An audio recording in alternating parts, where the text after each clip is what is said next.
Hello, everyone, and welcome to Molehill Mountain, episode 28. Andrew Eisen here, along with me, Zachary Knight. Hello, Zachary. Hello, Andrew. How are you doing? Doing all right. Yeah. Yeah, doing okay. Just the razors are like on the top shelf, and I can't reach them. So, Yeah, I trimmed up my beard yesterday or the day before. I forget which day. And yeah, I shaved my neck, and you think if I'd go to the trouble of getting out running the hot water and getting the shaving cream and and shavity, you think I'd just do the rest of it, but no. No, can't be bothered. Too much work, too much extra work. You think yeah, once you're in there and you're shaving, it's like, okay, fine, I'll just do the rest. But nope, no. Just, and it's actually really bothering me. I mean, one, because I look terrible, and two, because it's bothersome. But yeah, you got a very patchy beard. yeah. And yeah, mine's a full and thick beard, and I, I like to shave my cheeks and then under my chin and neck. But yeah, Yeah. So I grew a full beard once for a play, and if I, it takes some, shaping and trimming, but I can look all right. It takes about 3 weeks, I'd say, to get a decent beard going. well, Uh, you look like you could probably do a Tony Stark Iron Man beard where he does that maybe, thin stripe yeah. down the chin and then he's got the little flavor saver and then the Mhm. mustache. Yeah, you could probably pull Yeah, something like that off.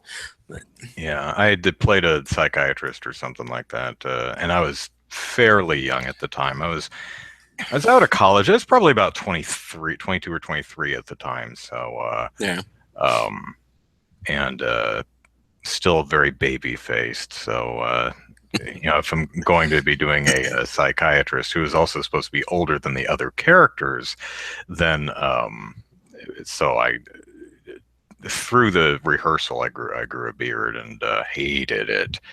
Um, I actually had to have our one female cast member help me with trimming it correctly so that it looked right because I'd never bothered because I'd never done that before. I yeah. just let it grow as it may, and then I get irritated and shave it all off. Um, so anyway, let's see. I'm still playing Yakuza. Oh, I did Okay, beat Yakuza, and nice. my clear time was about 170 hours, Holy cow! and my completion percentage was 53.24 or something like that. So Oh, that is 170 hours, amazing. Yeah. and I'm only 53% completion. Yeah. Uh, That game would. I would. I probably would have given up on it like 60 hours ago. well, that's the thing is, most of the content is completely optional. I mean, you could probably get through the entire story in 20 hours if you just played all the missions and didn't bother exploring or doing any of the side missions or playing golf, bowling, billiards, darts, air hockey, any of the several, Pachinko. the pachinko, slots, roulette, blackjack, poker, baccarat, several mahjong, shogi, uh, silo, koi koi, chohan, another game that's played with Hanafuda cards that I don't remember what it's called. Um, So there, basically, golf, this is fishing, Sega's poker. excuse to make a massive uh, um, uh, party game system with that's just single player. I, It's like it's I like guess, but it's like we want to make this massive game collection, but nobody's gonna buy it. So let's wrap it in a Japanese yakuza it's the skin tail. and tail, and everybody will play it to death. Yeah. And if you go into the Sega arcades, they made a new shooter video game series that's exclusive to the Yakuza series, but this one has, I forget what the name is, but it's the that taiko drumming game, Mm-hmm. which actually it's kind of like Donkey Konga, but it's a big arcade unit with actual drums that you beat on with sticks. It doesn't translate to Nice. a controller that great, but it's still playable and still fun. Okay. Um, it's got the UFO catcher things. It's this particular game has a Virtua Fighter 2 in the arcade that you can play. Wow, Um, that's cool. yeah, so this Yakuza is the Yakuza series is really what Shenmue probably would have evolved into if that series had continued. Because Yakuza is really doing what Shenmue tried to do back in 2001, 2, somewhere around Yeah. there. Kaganeko-sama X, hello. 13 you cubed, did I post the chat with last week's episode? No, I did save it. Did you? I thought you meant save it so that I could reference the stuff you suggested. Did you really want me to post the chat? I can do that if you want, but folks in the chat, do you want the chat transcripts included with the podcast posts? I can do that if you like, but Well, you could no, probably put it in like a paste bin and then just have the link to paste bin on there. I suppose I could do that. Unless paste bin deletes stuff after a certain amount of time, but really don't know. But yeah. anyway, my point is Yakuza is one of the many great things about the Yakuza games is you can play it how you want. If you just want to uh, play through the story, you can do that, and the game would probably only take you 15 to 20 hours if you just plowed straight through the story. But if you want to do all of the story and all of the side missions, that's going to take you probably 150 hours. If you want to 100% the game, and I'm not really sure why you'd want to, but that's definitely going to take you north of 200, 225 because what counts towards 100% completion is not only do you need to play all of the various side activities, but there's challenges for each of them. For example, win 20,000 chips at poker. Um, earn X amount of points on novice, intermediate, and advanced in batting cages. Stuff like this. So there's Get individual everything out of challenges. the UFO catchers. Get everything out of there's the ones that take a while. Is get everything out of the UFO catchers and eat everything. And you can only eat when you're hungry, right? Right, but there is Yeah. an item that will make you less hungry. It essentially just kills your health, so that because health and hunger is when your health is you eat and that ups your health. When you're full on health, you can't eat, so you're full. There's an item that will make you less full. It basically just hurts you, so that you can just sit in a shop and just eat the entire menu. When you get to that That's point, very but useful. yeah. There's also you also have to drink everything, and there are a lot of bars with a lot of drinks. So um, there's also they won't serve you alcohol if you're fall on your face drunk. So you can I think you can drink coffee to lower your drunkenness, but there's also another item that you can buy at the convenience stores at, a hair of the dog type of thing that you can use to lower your drunkenness. So you can just keep drinking alcohol. Um, Oh, there's also the photo booth things where you that take 4 successive pictures and spit out a reel, and you can put little backgrounds and words on them and stuff, and make little poses. And it's amazing seeing these big burly yakuza guys go. you know. So Yeah. and you can invite dates, the hostesses to do most of the activities with you, including the photo booth things, and they'll do the heart thing where one person does this and the other person does this, and it's so funny. Um, Nice. but uh, okay, so we have a couple of people who wouldn't mind seeing a chat transcript. Okay, I'll work on that. I'll either paste the whole thing into the body of the um, uh, article, or like Zachary said, a paste bin or something. Yeah. So right now I'm after the in premium adventure mode is what they call the post game. Basically, it Mhm. just allows you to wander around all the areas and play in the side activities and catch up on anything you missed, any side stories or whatever. And you can flip between any of the characters at any time and move to any of the cities you want. And I'm doing one right now called Haruka's Whims, which Haruka's the uh, kind of like Kiryu's adopted daughter, somewhat. Hmm. He's her legal guardian, I guess, or maybe I don't know how legal it is because he's Yakuza or ex-Yakuza. Yeah. But in the early games, there was a thing called Haruka's Whims, which you just hold her hand and walk around Kamurocho, and she'd stop in front of a store and be like, "Oh, please, Uncle Kiryu, buy me food, or I want to see you get 250 points in the darts game, or it's one way just to tour you around and get you to play and experience different things that you may not have done earlier.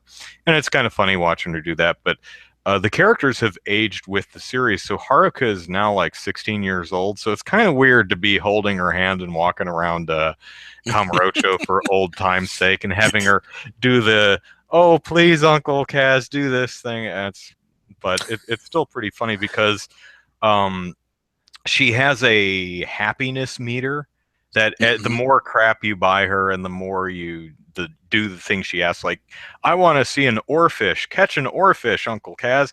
So you do that, and she's like, yay, and her little happiness bar fills. And when it fills, it moves from uh, D to C, and then C to B, and then A rank and S rank, and on and on. And each time it fills and you up in rank, she gives you a gift, and she gives you the most useless crap. She gives you like a piece of candy, and it's Haruka's candy, and then you get Haruka's chocolate, then Haruka's first aid kit, then Haruka's lunch, and it's like a bento box, like Yeah. her homemade lunch. It's complete. I think they're health restorative items. They're not really, they're not going to do much, but it is pretty funny that she's just giving you this useless crap. But it's still adorable. I still like it. So, Yeah. um, 13U Cube thinks that Jordan Thompson's probably going to show. I'm guessing you mean Jordan is going to show up right when we're about to sign off. Yeah, probably. Yeah. Um, Yeah. And so this week I finally beat Legendary Dragoon, and I wrote an article about it on Random Tower. You can read my thoughts there. But I beat that after the podcast, so I know I'm really close to the end of the game, and so I stayed up late and finished it off, and I think I got done with it, watched the credits roll and everything, and it was like 1 in the morning when I was finally done. And boy, was I tired the next day. Um, but yeah, I felt very it felt very good to actually finish a game for once in my life. There are so many games that I start playing and then something will distract me, like I have to do something else for a while, and that happens when you and have 7 dozen kids. yeah, and a full-time job and side Yeah. projects and all this stuff, and so I get distracted doing something, and then I just don't go back to the game, and so this one, I actually, except for a month, 2 month, or a month and a half or whatever break at some point in the middle of it, I actually did finish it within the same year, calendar year that I started playing it. So that was very nice. And so I finished that off, and then I started playing Alundra again. This was a game that I bought way back Christmas last year, and I I had started playing it earlier in the year, got to a point where the I got to a dungeon where I had to do these very tricky jumps in order to solve puzzles, and I kept screwing them up. This And is so a I game said, that's not really built I'm around going to jumping. go. Well, the game is built around jumping. Jumping is Okay. a core mechanic, but it's just these were very tricky jumps that you had to do. It's like, for instance, um, you had to light these braziers with torches that were in the room. So you had to pick up a brazier and then jump over. There was this pit of spikes with little little stepping stones in there. So you had to jump over the spikes onto these little tiny stepping stones. And not only do you, and so if you miss the jump and you land in the spikes, you drop the torch. And you have to light 4 braziers, and there's 4 torches, and you can only use each torch once. And so so if you miss your jump, you land in the spikes, you drop your torch, and it breaks. Well, that sucks. So you have to start the puzzle over again. And then also over certain stepping stones there were drops of water that come down from the ceiling, because this is in a cave, and so you got these ceilings. Actually, no, I'm in my bedroom. So they're asking where I am. Saying 13U Cube says I'm in the broom closet tonight. No, I'm actually in my bedroom. We have my brother-in-law staying with us for the month of December, and so he's staying in my office, and so for now I'm temporarily located in the bedroom. So but back to the game. So you're in this cave and there's water dripping from the ceiling, and if water drips on the torch you're carrying, it breaks and you have to start the puzzle over again. Mm. And so it's like, so I would constantly miss jumps, and it was mostly missing jumps that was my problem. And then occasionally I'll get 3 of the 4 braziers lit, and then the third one I'll accidentally throw too far, because you got to throw it and kind of drop it on the brazier, and occasionally I'll accidentally throw too far, because if you're pushing a directional pad, it's a stronger throw than if you're just standing still and throwing, and so occasionally I'll throw it too far, and that kept driving me nuts, and so I stopped playing that for a while, and but I finally picked it back up this week, and I'm probably about 85% through the game now, and so yeah, so I'll probably finish that in the next week. And again, I'm loving this PSP. This PSP has been the best gaming purchase I've ever made, because I have all these PS1 classics, and I stuck them on there, and I'm uh, I'm building my Christmas wish list, and I put a 32 gig PSP memory card on there, and so if my wife wants to buy that for me, it's only like $12. Then Yeah. then yeah, so and then I'll be able to put all of my PS1 classic games, and then more if I ever buy them. So yeah, it's a great purchase. I love it, and it makes me want to consider buying a PS Vita, but I don't know. I'll have to. I'm just not that interested at the moment in the Vita.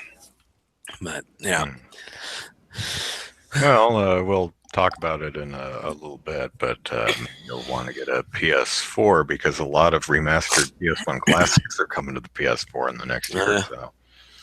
So, 13U Cube, have they confirmed the delay of Breath of the Wild?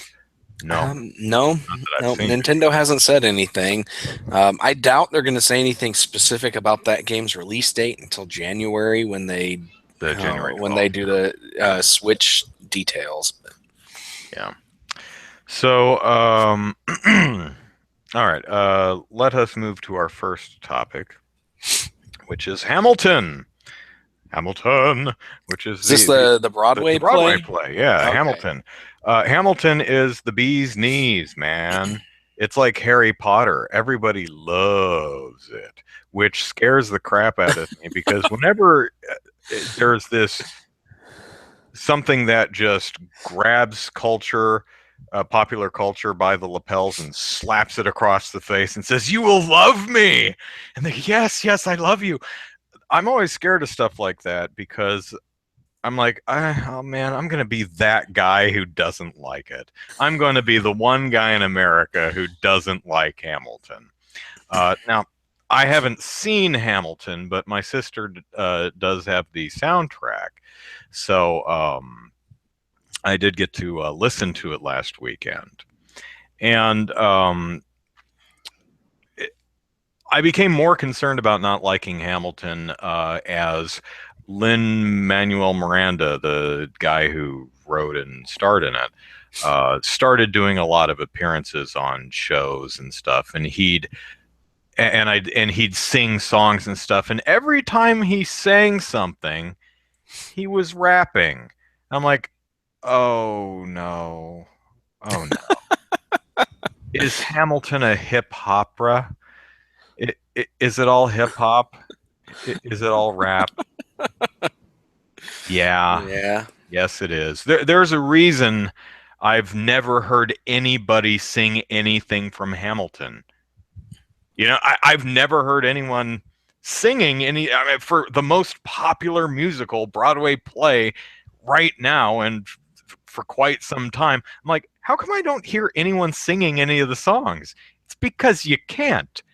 They have no melody. You have to rap them. So Nice. so nonetheless, I did listen to the soundtrack, and now I'm not always the guy who hates stuff. I didn't like Titanic. I did think the guy falling off the back of the boat, hitting the propeller and spinning 7 times and hitting the water. I thought that was hilarious, but the rest of the movie I thought was just really long and boring. Um, I've never seen Titanic, so Yeah, Avatar. I hate to bash on James Cameron. Avatar. I was like, it's just kind of dull. It's pretty, but it's kind of dull. yeah, I Not to wasn't. bash Cameron. I love a lot of Cameron's work. Yeah, Avatar. I didn't really get into. I didn't understand what the hype was all about, and said, yeah, It's no, colorful. I'll give it yeah. that. I mean, It was there's a pretty there. generic sci-fi movie as Oh far as my I God! was It concerned. is so Yeah, generic. You have seen. You're sitting there going. You're watching the movie and you're saying, okay, that's going to be his brother. Yeah, okay, yeah, it's his brother. Fine. All right. Okay, so the girl, she's going to be the princess of the she's the princess of the village. Oh, let me guess. This jerk here is going to be her fiance, right? Yep, that's the fiance that you throughout it is exactly um Pocahontas and Dances with Wolves. It's you've seen this movie a million times. It does nothing new, yeah, except look pretty. Although there is a giant mech that attacks a dude with a knife. Like there's a dude in a mech, and the mech is holding a giant knife. That's actually that's stupid, but it is pretty awesome. Anyway, so I do like Harry Potter, though. I mean, people were going gaga over Harry Potter in the early 2000s. I was like, oh God, I'm gonna hate it. It's always out of the library. Finally, got my hands on the book. I'm like, oh, I like it. I don't think it's gonna revolutionize modern literature any, but I did. I enjoyed it. So Hamilton, listen to it. What do I think? Well, honestly, I can say I think it's very, very good. Um, Lin Manuel Miranda, and gosh, I hope I'm saying his name right. I would say he's damn near Tom Lehrer levels when it comes to wordsmithing. I mean, the lyrics are really, really good with some really clever rhyme schemes. One of my favorite rhymes is he rhymes general with men are all mineral. It's just a cute rhyme. I like that rhyme. hmm, Um, the another thing it does really well is the emotion is absolutely on point. I mean, the hmm, performers are all killing it as far as conveying the emotion of the piece and the story. Very, very good. I don't like it at all. I hate to be that, and I don't like it because it's hip hop. I don't like hip hop. I don't like rap. If you're speaking, not that there there I can appreciate good hip hop, and this is good hip hop, but I don't enjoy it because it's just not my bag. Um, yeah, there are some small melodies throughout. Uh, there Alexander Hamilton, and then rap, rap, rap, rap, rap. But that's why you don't hear anyone singing stuff. Although there is the King of England. He does have a song or two, a couple songs actually, and he's one hilarious and two actually sings about how America's, oh, you'll come crawling back to me, and Let me show you how much I love you, America, and I will use my armed forces to blow you to smithereens and your friends and family too, to convince you of my love. And he's like da da da da da ya da ya da da da da ya da ya da. And it's like, yay, song! It's my favorite song because it's actually kind of the only one in there. Also, and this is something that's kind of goes with modern hip hop. A lot of times when you listen to modern hip hop, you'll have the vocalist who's rapping, and then the chorus is sung almost exclusively by a female voice, and that's what happens most of the time in Hamilton. Also, is that when the female members of the cast open their mouths, they're usually actually singing a melody and singing very well too. Yeah. And that's consistent with how hip hop typically works. However, there is occasionally the women will get to rap too, and there's one woman in this uh, uh, ensemble who just wraps circles around everyone else in the cast. I mean, she just mops the floor with everybody. I'm like, wow, that's embarrassing for the rest of the cast because she's just on another damn level.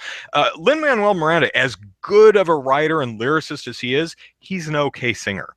He's not bad. Don't get me wrong. He's perfectly adequate. And adequate sounds bad, but he's above adequate. But he's okay. He's fine. He gets the job done and done well, but he's not great. Very few people in the cast I thought were really great, but when this one woman who's actually sings quite nicely starts rapping, I'm like, wow, she, oh man, she's just kicking the crap out of everyone else in the cast. It's pretty impressive. Nice. So I listened to it with my sister, and I said, you know what my favorite part is? And she said it was the key change bit, wasn't it? I said, yes, it's the key change bit. There's one very meta moment in the first act somewhere where someone's singing at Hamilton and there's a key change, and I love a key change. And then Hamilton immediately comes back and says, don't you modulate the key and then pull that crap with me, something like that. I'm like, oh, how deliciously meta. We actually commented on the fact that we had a key change. I like that. Nice. And even for a hip opera, if you want to call it that,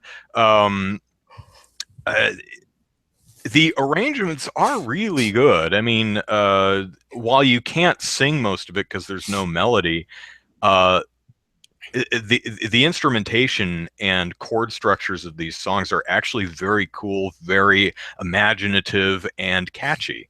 And I'm like, oh man, if you were just singing, this would be so awesome. Because the music is, for the most part, really good. I mean, the instrumental accompaniment is actually really good, especially with modern hip hop. You're lucky if you actually get tonality out of the accompaniment. You usually just get percussion. But this has chord progressions and even a key change in there somewhere. So that's very nice. I still don't like Hamilton at all. In the sense that I don't enjoy listening to it. But I am happy to hear modern music and modern hip hop that actually makes use of more than two chords. I'm very happy that that I could understand the lyrics, not just from an enunciation standpoint, but they weren't using slang that I'm completely ignorant of. And even if I can understand the individual words, I don't understand what they're saying when you sling them together in that order. Because my friend Nahid's constantly explaining, I'm like, did he say this? And she goes, yeah. I said, what the hell does that mean? That's not even English. Forget grammatically correct. That's not English. And she says it means this. And employs things like a key change. Another thing it does really, really well is it has a really good use of rephrases and callbacks. A lot of it'll have passages the Alexander Hamilton bit, the Aaron Burr Sir bit, lots of different things that will come back later in the pieces as reprises, and they are used incredibly intelligently. So I'm very pleased with that. So use more key changes, music industry, because key changes are good. They work great at the end of a bridge, you see, because a bridge should go somewhere. Because if you don't modulate at the end of a bridge and you go straight back into the chorus, then you're just the bridge kind of went like this, and you went right back to where you were. Of course, that's assuming most songs today are like verse, chorus, chorus, chorus, chorus, chorus, chorus, chorus, and then it's done. There's no verse, chorus, bridge, verse, chorus. Oh, modern music is terrible. Yeah. Oh, and 13U Cube is loaded with auto tune. Yeah. If you can't sing, don't. No, no. I shouldn't say that. That's mean. If singing is your passion, even if you're terrible at it, hey, go for it. Auto tune should be a tool, though. If you're using it to make a vocal effect, great. If you're using it so that you can make a learning tape for someone else, especially in a cappella music, that's really useful. That's great. Or if you're making a demo tape for someone else to learn a song. For example, Lin-Manuel Miranda or someone recorded a demo tape for Dwayne "The Rock" Johnson so he could sing his song in Moana. Use autotune so that as a learning tool, it's absolutely correct. But if you need autotune because you can't sing on pitch, use it if you need it, but learn to sing on pitch. It is a teachable skill. You can learn to do it. But well, unless you're completely tone deaf, and then you're there are some people who it's interesting. My dad actually sings in a group, and he's not tone deaf. He sings completely by ear, but if you went, "Dad, match this pitch," ba, he'd be like, he can't actually match a tone, but he can hear exactly where he needs to sing a song, which is interesting to me because I'm a very technical singer. When I sing, I like see the sheet music in my head. That's kind of how I operate. My dad works completely by ear. And you could smack a note on the piano, he would not be able to match it. You could try to say, "Okay, we're going to sing in this key," do, and he'd be like, "I don't know." So it's really interesting, but yeah. Well, the only thing I know about Hamilton is that it makes Trump sad. That's all I know. Hamilton makes Trump sad. Yeah. Well, the cast of Hamilton. Oh, the cast of Hamilton. When they said, "Hey, Mike Pence, glad you were here in the audience. We hope you enjoyed the show and hope that you got something out of it, and I hope that you respect us along with all the rest of America and have a lovely day." And Trump was like, "Well, that was mean, and they should apologize. Like, theater should be safe spaces." Oh, now you want a safe space, do you? Yeah, that was a fun week. All the Abraham Lincoln memes were I like all great. the calls for let's boycott Hamilton. The play that costs like $800 a ticket and is sold out till next summer. Let's boycott the thing that we can't possibly go to. Yeah, boycott the thing that we probably were never going to go to begin with. Yeah, but the Abraham Lincoln memes were fun. It's like, "Oh, you got your feelings hurt at the theater. Oh, that's terrible." Yeah, I had a bad experience at a play once. Yeah. So, 13U Cube, we have an older gentleman in our choir that really overdoes the vibrato. There are some singers who do that. A lot of times vibrato is caused by nerves, and sometimes it's just that's the way sing. For anyone who doesn't know what vibrato is, it's that wavy. It's like ba. It's that really wavering. Yeah, I do that occasionally, and in when I sing, but I do it on purpose just because I like it. But I don't do it. I don't overdo it. Usually, it's only when a note has a hold on it. Hmm. That's when I'll do it. But it's like That's whole normally notes when and half people notes. will I don't do it. vibrate. Yeah. And there is actually, depending on the style of music, vibrato is used as a tool, like in opera a lot. Sustained notes, you will intentionally add vibrato. It's just the style. In barbershop, typically, in barbershop, we are very minimized vibrato. Uh, and mainly that's because you have four people singing at the same time without musical accompaniment. So if one singer's tone is doing this, then another singer would have to vibrato at exactly the same rate to get the tones to match. Otherwise, you have Mhm. a flat tone and a thing up here, and you don't get the harmonics don't line up. Yeah. So Warren says Pence went to watch a rap opera. Mind blown. I know, right? I wonder if Pence didn't know what it had just heard of Hamilton. It was a big thing and didn't know anything else about it. Um, Probably. Yeah. It's probably not something that he sought out to watch. It's just one of those things that he ended up going to as a major politician. mhm. I think that's probably what it was, and because yeah, it just doesn't seem like the type of thing that a deep red conservative would go and watch on purpose. Yeah, especially with a cast of predominantly people of color and queer people, one of which is HIV positive, I hear. And Mike Pence, well, I don't know what he feels personally in his heart, but his policies are definitely anti-queer, uh, there was another one there. Uh, a lot of his, for example, he moved money from AIDS treatments to fund gay conversion therapy.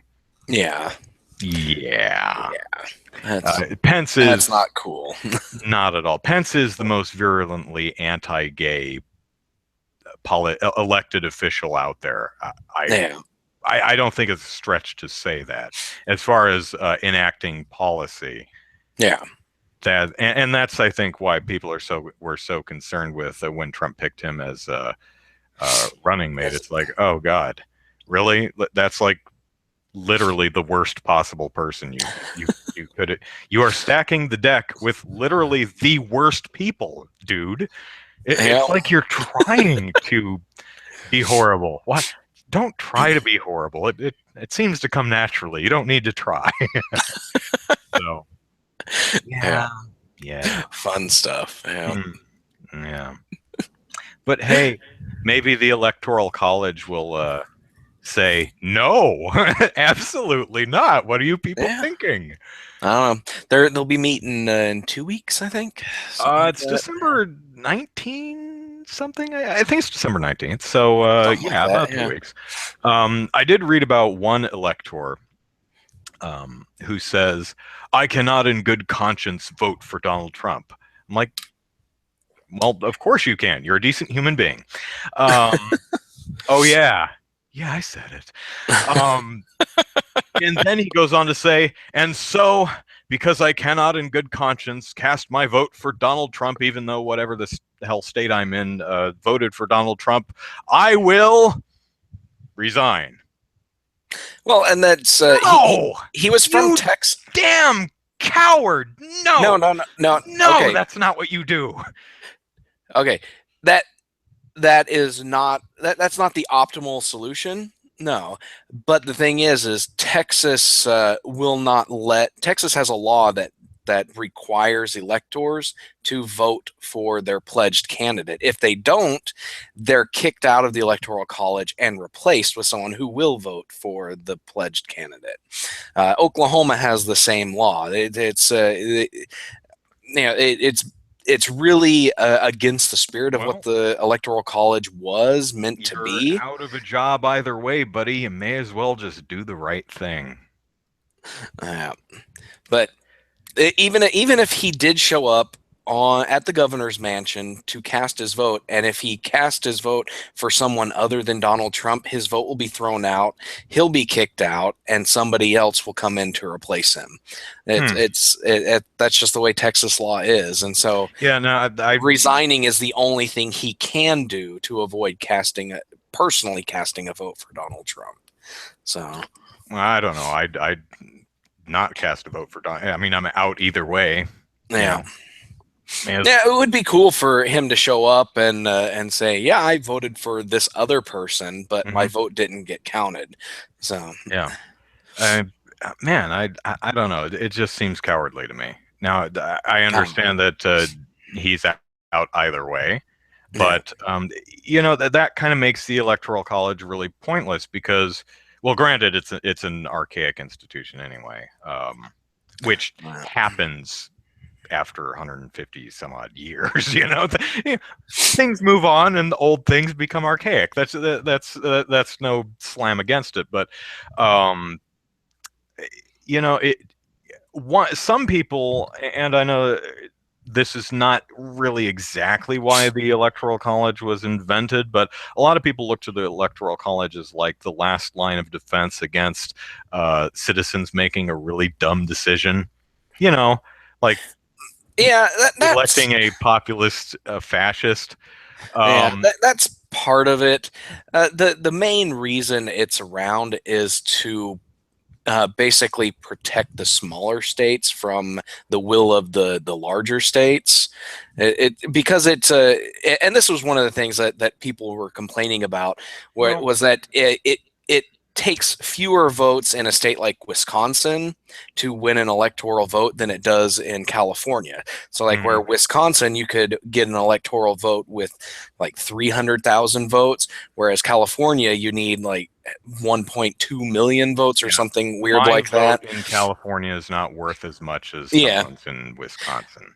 Yeah, and that's that and the point of the electoral college is basically the same as the Senate. Whereas the House is an equal or a proportional Proportional, representation of right? all states, And Senate's whereas just the two Senate parties. is Yeah. an equalizer of all the states. Hmm. And so and so the electoral college is kind of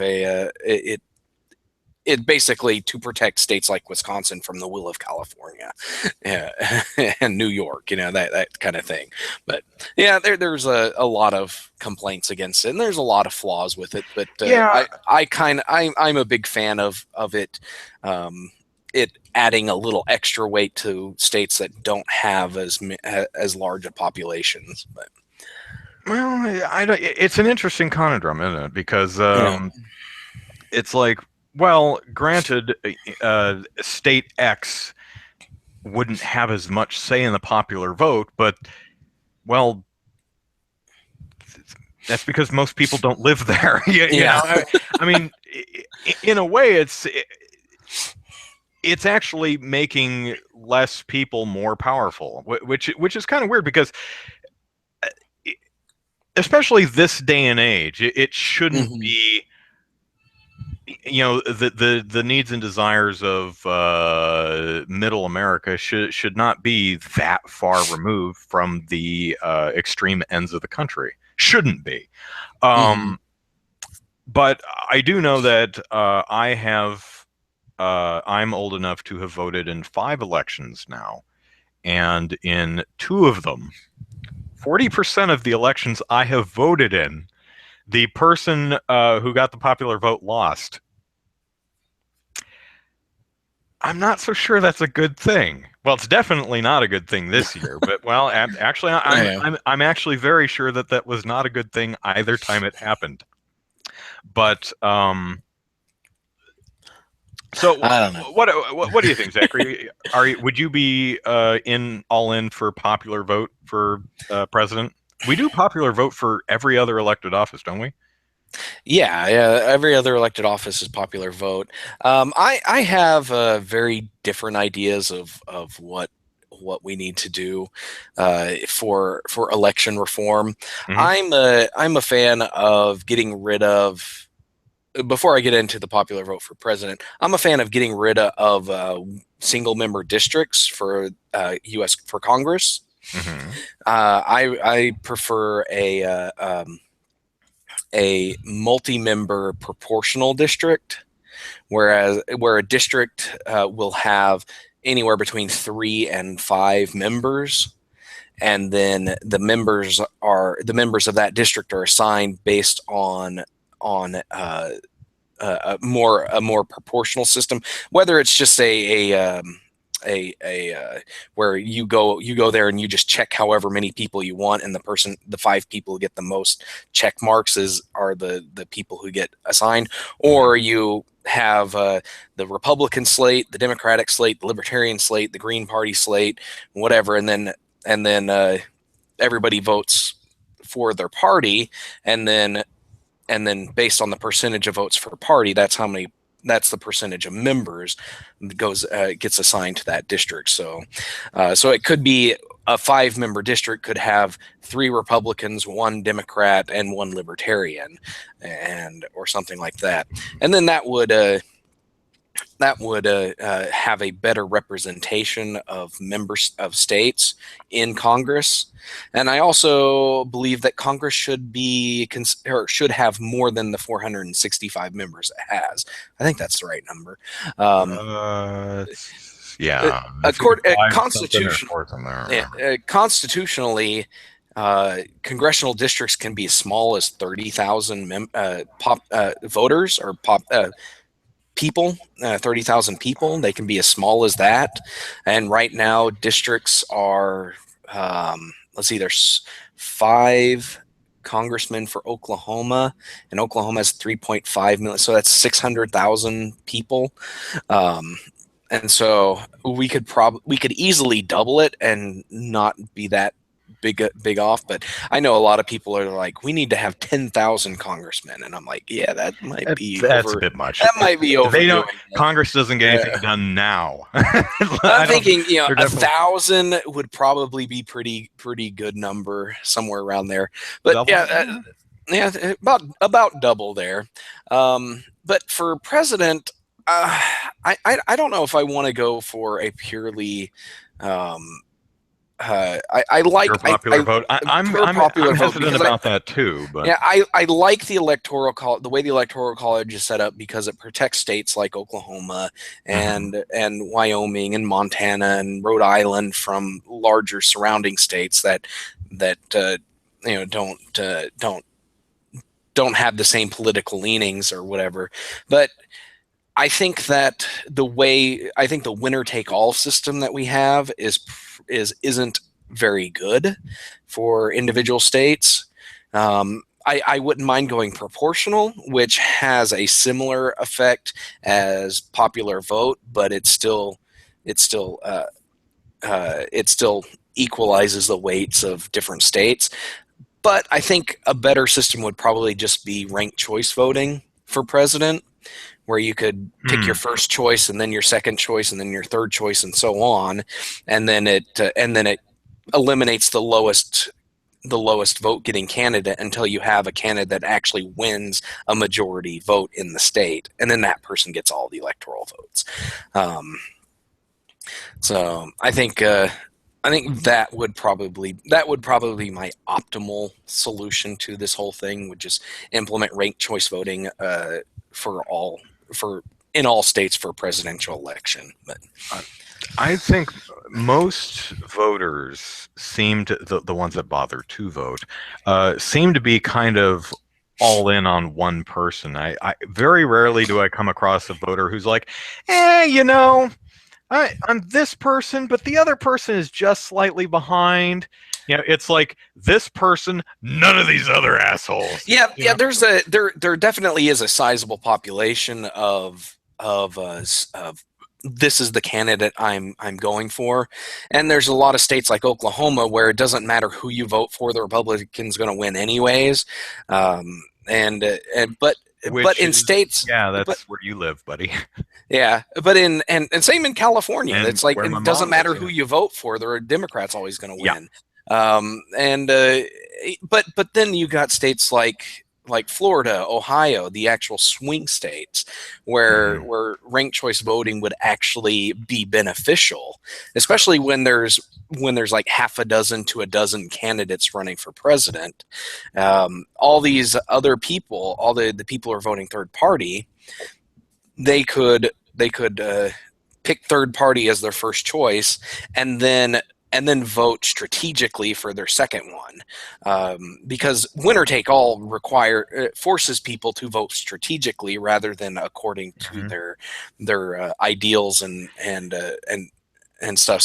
So with ranked choice voting, they could vote their conscience with their first choice and then vote strategically for their second, and Yeah. then Mhm. and then it would and then there would be an equalization and Yeah. fewer of and less of Florida So 2000. so in other words, So it'd be like I really want Gary Johnson, but yeah. if I can't have Gary Johnson, which I can't, Eh, then here's my number two pick. Yeah, exactly, and Okay. that's how it would work out, and I think that would a lot of Maine is going to do that for 2018. They passed a Oh, state really? I didn't know question, a that. Okay. referendum to implement ranked choice voting for all elections there, Interesting. and it'd be very very cool. Now, would it does that require you to rank each of the candidates on the ballot? Like, if you're an Um, all-in-one kind of person, do you just vote for one person and then nothing yeah, for the yeah, you rest? Or just yeah, you can do that. You don't so you ranking giving a second rank is an option. exactly, yeah, Okay. yeah. It's an optional thing, and but That will never work in Florida. Florida will never be able to wrap its head around that. Sorry, Florida. You yeah, know well, it's that's what happens when your population age is old. 67 or something. Yeah, uh, So, I don't you know know, if that's true, but getting back to states that always vote one way, one nice thing about a popular vote would be if you live in California, like you said, if you live in California and you vote Republican, it doesn't matter because Republican your vote literally doesn't matter. yeah, In especially with your top state, two there. right, Yeah, in your state, Oklahoma, a vote for a Democrat doesn't matter because your state's all the way red. With a yeah, popular vote, even in a completely blue state like California or completely red state like Oklahoma, your vote actually does matter in a popular yeah, vote. yeah. It does have Haven't it played at does all. have an impact. Yeah, So that's a nice thing at least. But yeah, I don't know if pure popular vote for the presidential election would be the best course of action, but I do think that the Electoral College does at the very least need to be updated and revised. yeah, So, yeah. okay, that's enough of that. And that We so got ends our on a nice podcast. little Wow, tangent there. geez, Yeah. we got all political up in here. Let's Yeah. talk. Let's talk about the. Something Game video gamey. Yeah, let's talk about the Game Awards. Did you watch the Game Awards? I did not watch it. I just I read the winners and looked at a Right. couple of Okay. headlines and articles I and stuff. tried But to yeah, watch it, and I'm going to say something mean, and I don't say this mean thing to be a jerk, but Jeff Keighley bores the hell out of me. He it as much as you don't like Reggie as a presenter, Jeff Keighley puts me to sleep. Now, to be fair, and we'll get to PlayStation Experience here, every single one of the presenters on the PlayStation Experience are terrible. And that's because emceeing and getting on stage and talking to a large audience is not these people's jobs. You no, know, it's usually not. No, Ubisoft has the right idea. Hire someone hire who can someone. do Yeah. this. Hire Aisha Tyler, or I still say that Sony should hire Jerry Lambert to Oh play the yeah, Kevin that would Butler be. character Oh, and just he have would him be the host the entire best. show. Yeah, that would be totally awesome. I would. I would. Because you people are terrible at Yeah, this. I would watch Kevin Butler host anything. It is that's a That great character is so character. fun. He's portrayed by a great actor, Mhm. and it's like I'm serious. I'm like, why doesn't this guy do television? It's like at least maybe he does. I just Maybe haven't he seen does. him in I've only ever anything. I seen him don't in know. commercials. Yeah, I've only ever But seen him in the commercials, but yeah, he's a great. great actor. I love He did. He was at, I think, Sony's keynote several years ago for just like a 3 to 5 minute quick thing. The audience ate that up with a spoon. Oh, it was so good. I'm like, him. and they never, I don't know. Maybe they're still pissed because he did that tire commercial that was um, indirectly related to the Wii, you know? Um, Yeah. anyway, so the Game Awards, other than I just could not sit through it, especially because the musical acts all bored me. The presentations Mhm. all bored me. I love the fact that they gave Hideo Kojima his last year's award because Konami was being Konami Konami and wouldn't wouldn't let let. him be there. Yeah. So everyone was just like Konami and Kojima got his award, and that was cute. Um, Yeah. Del Toro Del told them Toro off. Yeah. had some things to say. Yeah. Yeah. I think Guillermo del Toro really wanted to do Silent Hills. Yeah. I think he Still did. kind Yeah. of pissed that he didn't get to do it. But there were some congratulations to all the winners. Overwatch was a big winner. Yeah. They Um, won po- 4 awards. Yeah. Pokemon Go had at least two. Yep. They had Um, 2. Doom had 2, and then everybody else were single awards, as far as I yeah, know. and the fan game category, which we talked about last week, the two Nintendo, there were four nominees. The two Nintendo ones got dropped, probably because of Nintendo, and Yeah. so there was no winner. Yeah. Yeah. The rumor is that that Nintendo told them that if they don't drop those 2 games, they weren't going to do The Zelda thing, the they were Zelda holding Zelda trailers. hostage. Yeah, that's the rumor that's going around, and Don't you I could see dare, Nintendo do that. But don't you dare highlight something that infringes on our copyright, or we won't share our toys with you. yeah. Um, let's see. Let's see. Pokemon Go won Best Family Game and Best Mobile Game. That's the Sure. family game title kind of surprised me, but Mobile doesn't, but yeah. after looking at the other games, Dragon Quest Builders, Lego Star Wars: The Force Awakens, Ratchet and Clank, and then Skylanders Imaginators, I can see why Pokemon Go probably won, because these other ones So aren't different. really family games; they're just more kid-friendly games. Yeah. Yeah. Um, They're more and kind of just kid games. yeah, and well, Ratchet and Clank, I've played some of that, That's not much of and a kid's game. yeah, it's not really a That's kids more game. It's more of a teenager to adult, I would say. yeah, exactly. Yeah, but Pokemon Go is actually a family game because families do play together. It's like I play with my wife and my son, and then my other kids will play on my phone while we're driving, so that they get that chance. And so yeah, I can see why that won best family game. So yeah, Yeah. good show on them. Good on them. But yeah, let's see what all did Overwatch won. Overwatch won Game of the Year, Best Game Direction. Well, Blizzard won that for They Overwatch. changed Tracer's So pose. It can't be best game. Now it's stuck because of censorship. yeah, and then let's see, they won Best Esports Game, and what was the Okay. last one?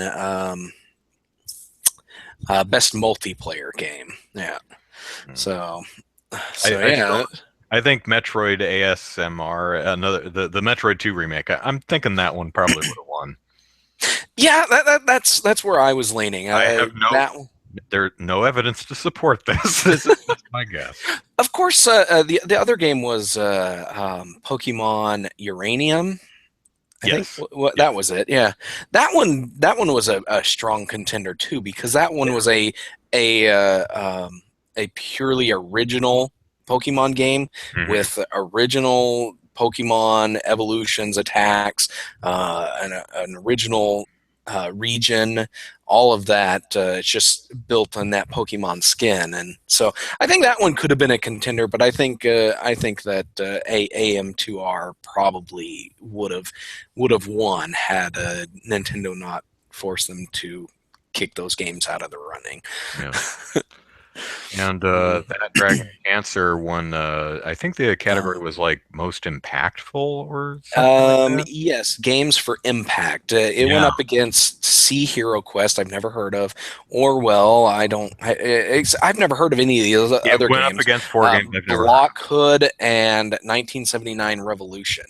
Um, I'm not going to knock these guys. Oh I've no, never heard please of the go ahead. games. Never played them or anything. So, but that Dragon Cancer, that game has been talked about and talked Hmm. about for years. Oh, we So wrote about it a it's lot on Game yeah, Politics. So yeah, it's no for a surprising that bit. it won, Yeah. and there was a moving speech. The game designer got up there Yeah, and I talked actually about his was son and watching at that everything. point, and it was a very, very lovely, moving speech. And I'm glad he. I'm glad he won. Yeah, I mean, I don't know.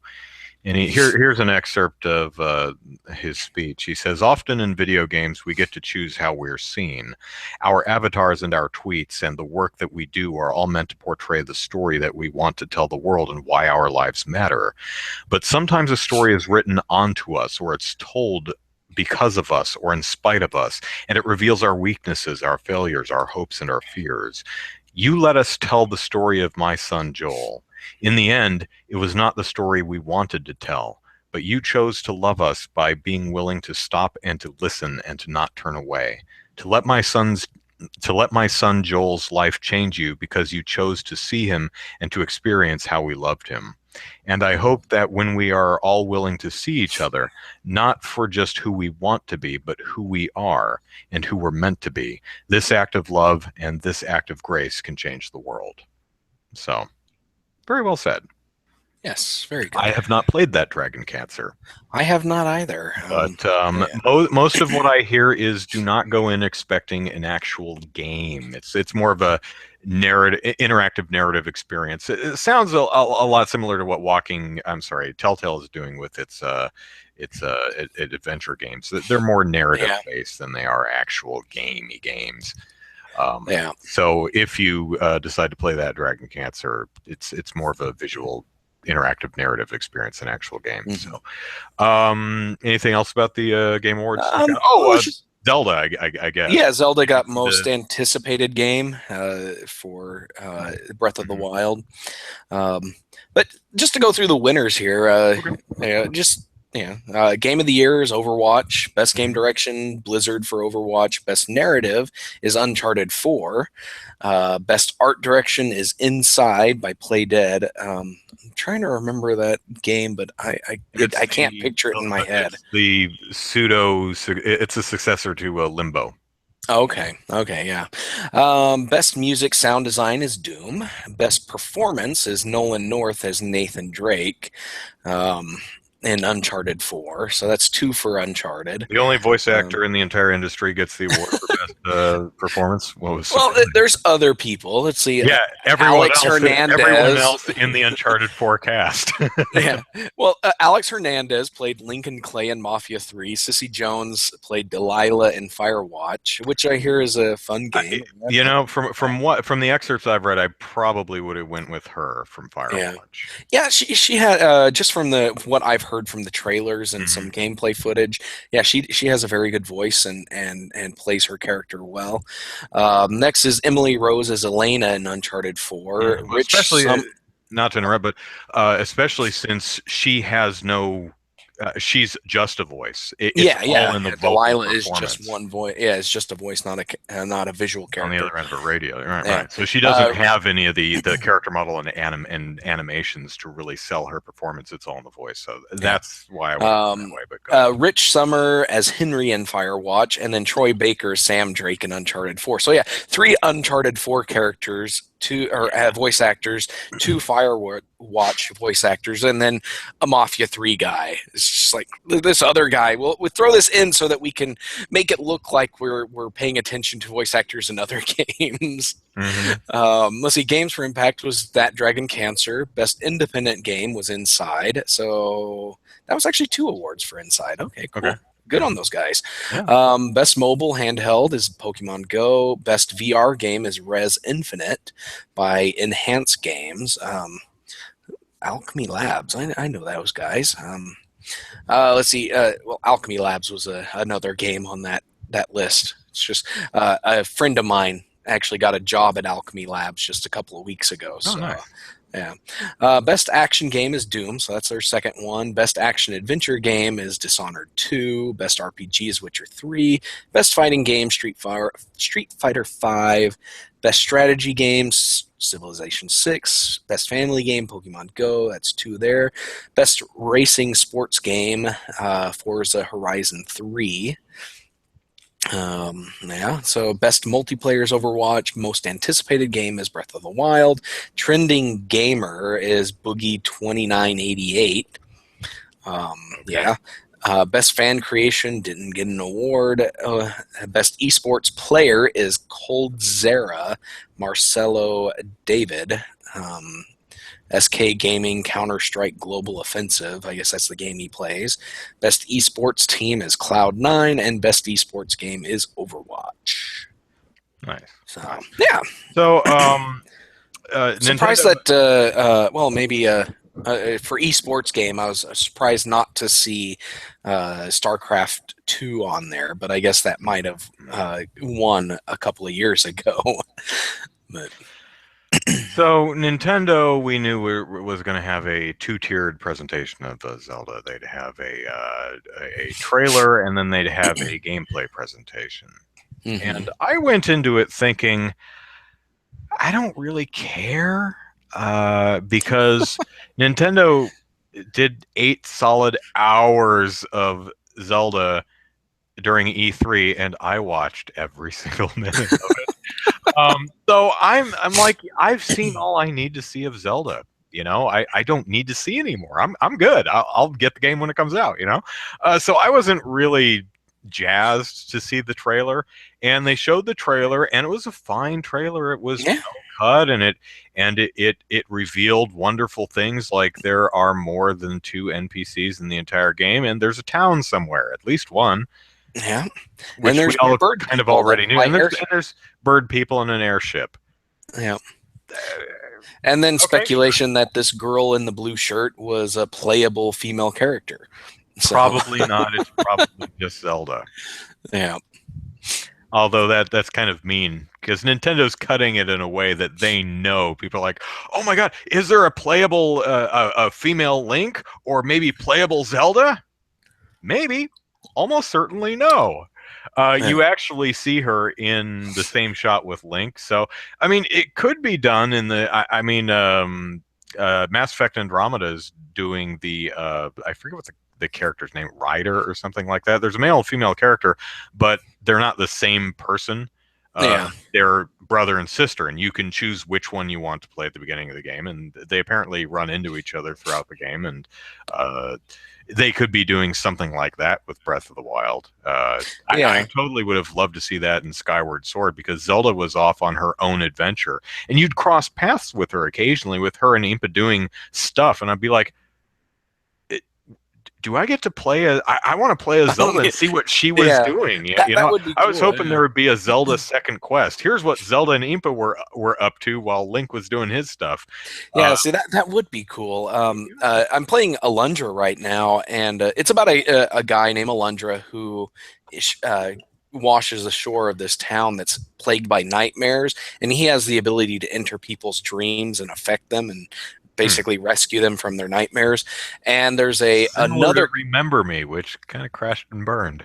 Yeah, and he in the game. There's another character, a girl who has the same power as the playable character, and for the first half of the game, they're kind of at cross purposes where they're button heads and stuff over what to do about this whole situation, and then about halfway through the game, they get on the same path and realize they need to work together. But you don't ever really get to play as her. There's like one dungeon where it's kind of a almost it would be a cooperative dungeon if another person was playing with you, Mhm. but And there's like one point in the dungeon where you actually get to control her for one room to solve one puzzle, and then that's it. It's the only time you get to control this other Dreamwalker, and then the rest of the game is all Alundra. But yeah, Okay. Now, did you watch the gameplay segment, which was completely no, pre-recorded and edited? Okay, so no, I didn't they watch kind any of of this. they had Bill Trinan and someone else from the Treehouse playing through another area of Breath of the Wild and sneaking into a temple and fighting some bad guys. Really, not much that we hadn't already seen. Although we did get some looks at some different outfits for Link, which are pretty cool looking. Um, I didn't like the gameplay segment. Bill Trinan, I love you, dude, but yeah, your place is not on the couch. No, no. They really should have got some of the other Treehouse kids that are doing the Treehouse lives, because there are a lot. The segment completely fell flat for me, just from a delivery standpoint. Yeah, It didn't. It fell flat. I mean, the game still looks great. I'm sure Zelda would be great, but yeah. Anyway, so that's the Game Awards. Today starts the PlayStation Experience, and now, of course, I went to the gym this morning, so I saw it on replay. But Sony had an hour or so conference, and all its presenters were terrible, and they should really stop it and just hire someone who can. I mean, nothing against these people. Presenting is not their jobs. It's okay. I don't hold it against them. They're perfectly fine people. But also, everyone looked like they had really, really bad teeth. And unless Sony just has bad dental hygiene or something like that, it's probably just the lighting, but everyone looked like they had really nasty yellow gray teeth. So whoever was lighting the stage really dropped the ball. Anyway, pretty good show because I think Sony realizes that they all suck at presenting and no one cares what they have to say anyway. I don't think anyone was on stage talking for more than like 3 minutes. And most of them would talk for 45 seconds, and it's like, "Hi, did you like that? Did you like that? Well, here's some more games." And to the point where it's like, "Why are you even here? Just show an hour of games. You don't even need someone standing there." But yeah. they started out with a woman in a head scarf thing. Hijab, something Yeah, like that. hijab or One yeah, of the two, those cool headscarf things. And so she's walking around this like war torn area that bombs are falling around, and it's very Uncharted or Last of Us feeling. And I'm like, hey, Muslim woman, awesome. Don't see that ever leading a hmm game. So I'm already like, hey, ballsy, nice. And then I think no one has the balls to do that yet. That's going to be Lara Croft, isn't it? It's Lara Croft in a headscarf, isn't it? Um, and then she started wandering around and sneaking past people and climbing up buildings, and I started doubting myself. I'm like, well, she's not moving like Lara Croft, and she grunts and groans as she like pulls herself up over ledges and moves over things. And I'm like, Laura's a lot faster. Maybe they're going more realistic with Lara Croft. And then she gets into a very uh, Uncharted type of fight on a rooftop. Uh, and I'm like, that's probably not Lara Croft because she'd pull out her guns and start shooting. And then they stop the thing and she yanks off her headscarf, and I'm like, it's Lara Croft. Okay. And then it goes Uncharted. I'm like, really? And I had to rewind and look at her again. I'm like, oh, that's that one girl from Uncharted 2, Chloe or something. I'm like, okay, sure. But she does have a very similar design to, she's darker skinned, but in the dark, she has a very similar design to Lara Croft. When she yanked, I'm like, oh, it is Lara Croft. And it goes Uncharted. I went, what? No, so it's Chloe, I think her name was, from Uncharted 2, and the other woman who's yeah, apparently goes on the adventure with her is from Uncharted 4, which I haven't played, so I did not know that. yeah. Um, I, it's a fine little vignette, but it's so scripted that I'm like, is there really any game there? And that's kind of a problem I do have with some of the Uncharted games. You get a little bit too, we want to make a movie. I'm like, well, make a movie. I want to play a game. And they are making an Uncharted movie. Yeah. But it's cool. And let me actually let me just sum up the entire PlayStation experience. Yakuza 6 and Yakuza Kiwami have been confirmed for the West. Kiwami comes out next summer, Yakuza 6 in early 2018. Nice. And at that point, I'm like, I don't need to watch the rest of the show now because nothing's going to top that. We can just stop here. Yeah. I will convince you all to play the Yakuza games because they are incredibly good. If you have a PlayStation 3, you can get Yakuza 5. It's a digital only. I think it's less than $30. Give it a try. And Yakuza 0 comes out January 20th, I think, and that's a PS4 game. And then these next ones are PS4 games too. Kiwami's this summer, and then 6 is the following. 6 actually comes out in 5 days, and I think it's December 8th in Japan. So Yakuza 5 came out in 2012, so we got it 3 years later. We got it in January of 2015, December 2015. Yeah. So we got it 3 years later. Now it's only about a year. So thank you, Sega. No, seriously, no bullpucky. Thank you. Now bring 1 and 2 HD collection and the two what is it called, Ishin and Kenzan, I think. Bring those two. Bring them all. Must have all the Yakuza. So let me go through. Where's my list here? That's the Game Awards. That's here it is. Okay, so Uncharted: The Lost Legacy. All right, fine. I don't know why this is here in the list. This was what they closed the show with. They're making The Last of Us Part 2. It's still Ellie and Joel, but apparently Ellie is going to take the lead this time. Yeah. And it wasn't a gameplay. This is in early development. There's no release date. It's probably a couple years out yet. It was just a CG scene of her sitting on a bed playing a guitar in a house where there's a bunch of dead people that she may or may not have killed. And Joel walks in and is like, "Are you sure you want to do this?" And she looks at him and she's like, "I'm gonna kill every single one of them." She's like Eren in Titan Attack on Titan. "I'm gonna kill every single Titan." So she's having a bad day. Marvel versus Capcom. Well, it's not 4. It's called Marvel versus Capcom Infinite.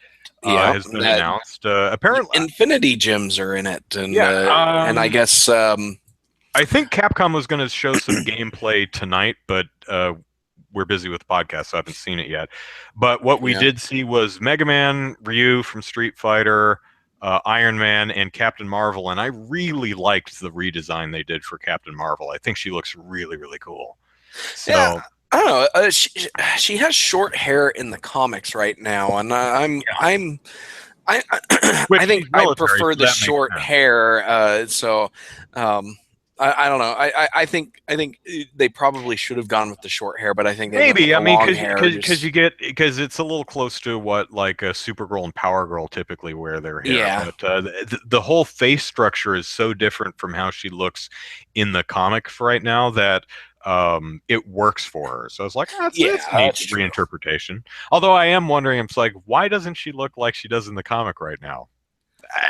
Okay, but also Ultimate Mortal Kombat, Marvel versus Capcom 3 has been released. Apparently, that thing's been gone from the console store for a while. Capcom lost the Marvel rights for a while. Oh, okay. And then I guess they renegotiated them back, but they don't have the X-Men anymore apparently. So, from what I understand, did they have to remove characters from the game? Well, I don't think they had to remove characters from the Marvel versus Capcom 3. They're just not going to have any X-Men characters in the Infinite. In the new one, right? So Suda51 has a free-to-play game called Let It Die, which I'm hearing is described as Dark Souls, as done by Suda51. So you start in your underwear and you start beating things until you get. So it sounds kind of like Monster Hunter, actually, until you die, and then you start over. It's called Let It Interesting. Die. And it's Suda 5.1, so I'd definitely be interested in it. But I don't have a PlayStation 4, and two, I'm very hesitant on free to play games because I'm like, okay, all right, what are the microtransactions? What is it really free to play? Yeah. It makes me squeamish.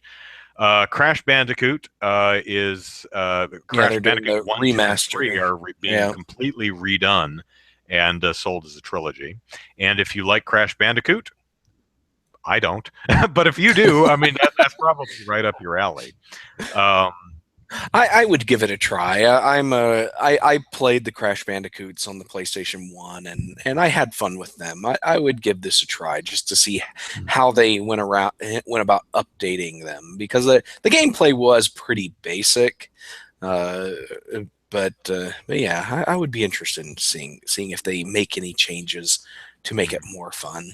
Yeah. 13 UCube is lamenting the fact that he needs 4 different systems for the entire Dragon Warrior / Dragon Quest series. That's true. It is spread across a bunch of different systems. That is a little annoying, but Yeah, okay. We've got an update this month that brings Sparrow Racing to Destiny. It's drive bikes in Destiny, and Destiny bores the hell out of me, so I don't care. yeah. They showed another trailer for Horizon Zero Dawn, and they put Ayla. No, that's the protagonist of Clan of the Cave Bear. Aloy, something like that. Yeah, I The, don't know. the protagonist of Horizon Zero Dawn is wearing her original outfit. They showed a preview at some event a couple months ago, and they changed her outfit to this typical exposed midriff, leggy cave girl outfit. And they may just have multiple outfits in the game, but it's like, oh, come on, I liked her. If she's crawling through brush and stuff, she's gonna want to keep her legs and tummy covered, otherwise she's gonna scratch the hell out of herself. Hmm. But if they have multiple costumes, that's cool. Oh, Yakuza 5 has multiple costumes.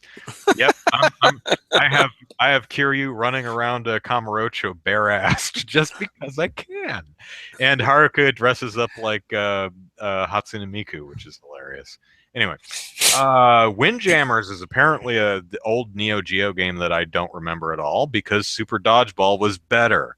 Anyway, it's coming to the PS4 and PS Vita. It's basically it's Super Dodgeball only with a frisbee, which makes it Interesting. less cool. It does have I do like the old Neo Geo look of the game, though. It's got a really nice retro look to it. Resident Evil 7 is still on the way. There's a new demo out. Here is my biggest surprise of the show. Now, I was actually pretty highly expecting that the Yakuza 6 and Kiwami would come west, but this one I did not expect at all. Knack 2. You remember Knack? It was one of Yeah, the launch games for a cartoony launch game for the PlayStation 4, and it yeah. did terrible because it was crap. And they're trying again, bless them. I was like, really, Knack? You're gonna try that again? Best of luck to you. I hope it works because I think that I like the style, I like the Yeah, idea, but man, oh man, from what I saw of gameplay of the original Knack and from what I've read in reviews, the original game is not good. But maybe they'll knock it out of the park with the sequel. maybe. Um, Wipeout is coming in a remastered collection, so there's some more remastered stuff. There's actually even more remastered stuff. It's further down the list here. They said, okay, a new fighter is joining Street Fighter V, Akuma. I'm like, really? Akuma wasn't in the Street Fighter V cast? That's surprising. I didn't know that. I'm sure he Yeah, wasn't, but he's definitely in Street Fighter 4. So I was really surprised to learn that he wasn't in 5. And apparently he and it will be joined by I think 4 more original characters. So that's cool. yeah, Let's see. Lara Croft Go or Tomb Raider Go or whatever. So they have Hitman Go and they have Lara Croft Go. Didn't they already have a Tomb Raider Go? I yeah, thought they yeah, did. Oh, it yeah. was They a did. mobile game. It's coming to PlayStation 4. That's the thing. Is Okay. the Lara Croft Go game is coming to PS4. Got it. Okay. So more old games being remastered coming to the PS4 is Parappa the Rapper, Loco Roco, and Patapon, which are all rhythm games. And I don't know anything about Loco Roco, but Parappa and Patapon are pretty cool. Yeah. Um, so there. Okay. Uh, Danganronpa V3 is coming, which is that kids in the classroom with the killer bear thing. I think it was a Vita game. Yeah. Uh, I I've haven't never played played either. it, but apparently it's kind of I don't know. I haven't played it, but I like the style of it. I like a murderous bear in a classroom. Nino Kuni 2, uh, which is the that Studio Ghibli looking game series. It looks very cool. Um, Absolver, which is a multiplayer combat role playing game from Devolver Digital. All right. Uh, Yeah. let's No see. idea. We've got Starbullet Arena, which is a VR game, shooty in an arena.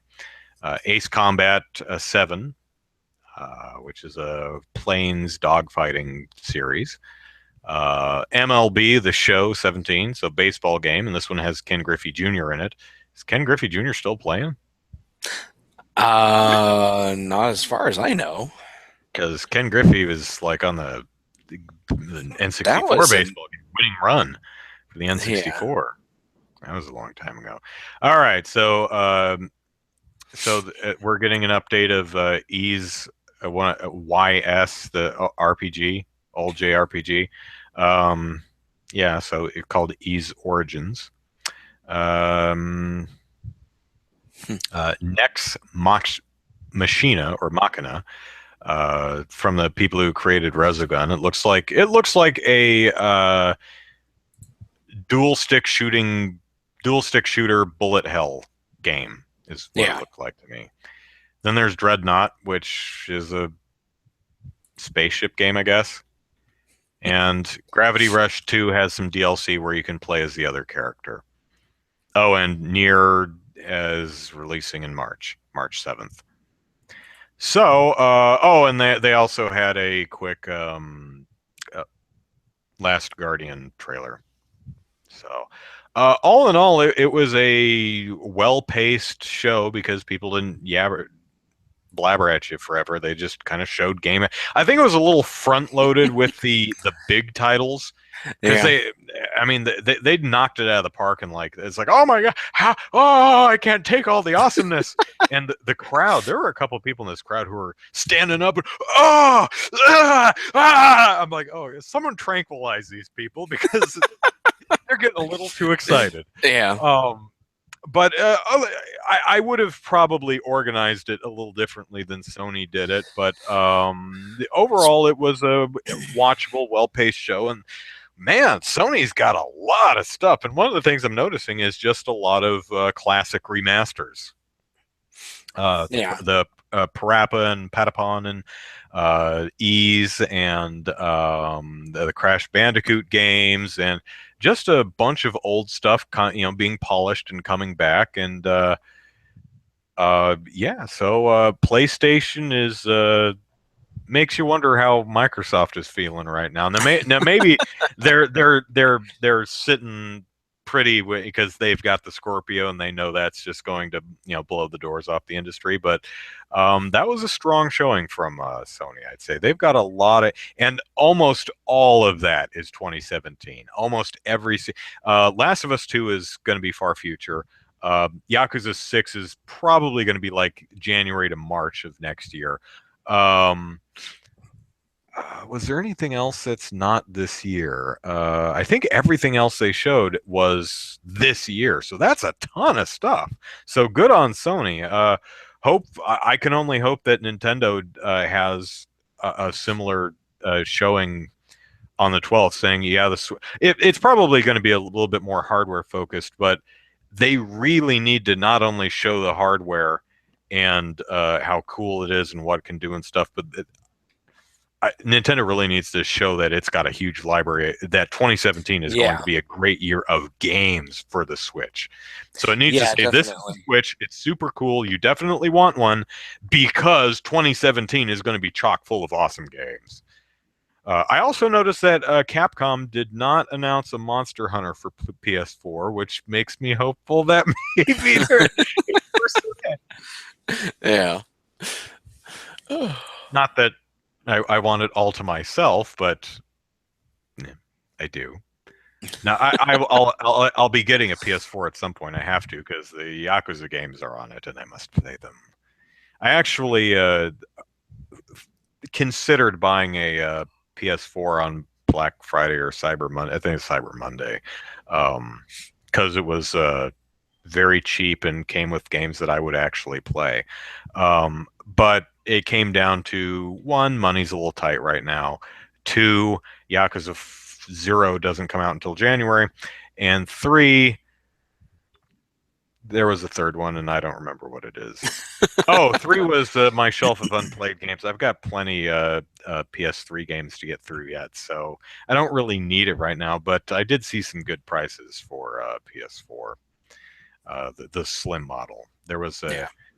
uh, for 250 was a you could get the Uncharted 4 bundle for 212, and you could get the Uncharted 4 bundle plus Last of Us plus Ratchet and Clank for 250, which is a pretty great deal, but I was like, I don't really need to be spending that money right now. So I passed it up, which is eh, but Yeah. money. If only everything were free, or if only I were rich.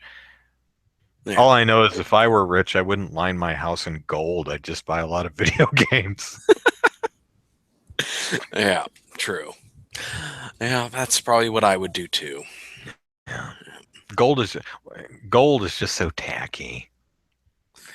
My sister likes my sister doesn't even like gold. She likes white gold, but the actual yellow gold, she doesn't. As in jewelry, she doesn't like it at all. So if anyone ever buys my sister jewelry for, I don't know why you would, but maybe you know her and want to buy her a Christmas present, white gold, not yellow gold. Okay. So Good to know. I'm sure that's going to be useful to one of the six people watching the show. So, any final thoughts on the PlayStation experience, which is actually still No. going on? Yeah, I don't have any thoughts. I haven't followed it very much, so or at all really. I didn't even know it was going on until you emailed me. Like, Oh, really? There's something going on? yeah, they're doing something. Okay. Yeah, Black gold says 13U cube. Yeah. yeah, Okay. Also, someone. Oh, IVV says I love your Postal 2 video. Thank you, because I yeah. that's an old video now, but I'm very proud of that one. That was a lot of work. I'm actually Oh, I'm trying to I'm working on getting all the extra life stuff done before I go on vacation. Um, and I still have about, I think, 6 or 7 hours worth of footage to render.